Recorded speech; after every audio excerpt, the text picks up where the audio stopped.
All right, next up is the Torch, T. Ross.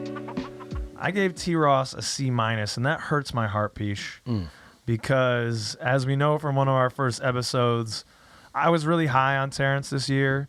I thought he was going to be kind of the biggest scoring threat for us. You know, I thought he was going to be more like what Cole Anthony was for us, kind of the volume scorer, a starter maybe even. I didn't know if he was going to be a starter or the sixth man getting starter minutes, but I thought he was going to be getting starter-style minutes.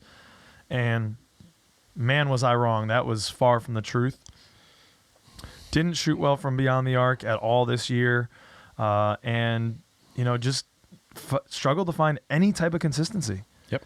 And it was sad to see. And, again, he mentioned this early on about some of his back problems. I don't know if some of this stuff is catching up to him or what, but this year was, I'm sure, one that T. Ross wants to put behind him. Yeah, I went with a D+. He's not consistent. I mean, he came in that one game and scored a ton of points in the fourth quarter. We beat the Knicks, and it was like, what?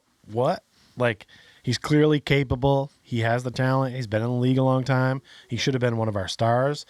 I don't know if he should have been our leading scorer, but he should have been in the conversation for being a leading scorer. And at the end of the season, you're looking around like, wait, oh yeah, that's right. Where's T. Ross? How come he's not out there? How come he doesn't play? Obviously, we're in the tank mode. We're probably wanting to see other guys, and I get that. But like, as this team started to find its footing and find who goes where, he seemed to be the odd man out. He goes on the bench. That's what they. And found. If you're, like I said with Mario Hezonja earlier, and I don't, these two players should not really ever be compared except for this.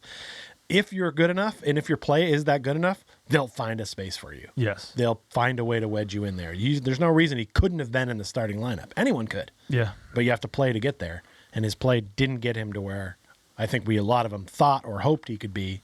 So that's why I was a little hard with the grade. But yeah, and that's understandable. I think Terrence Ross would probably agree. I think hopefully this is an apparition because looking at his stat lines, this is his worst year of his career, really. I mean, maybe outside of his rookie year is only one of the couple years that he scored less points. This might be the fewest minutes he's played in the season, though. Yeah, and it's since his rookie year it has been.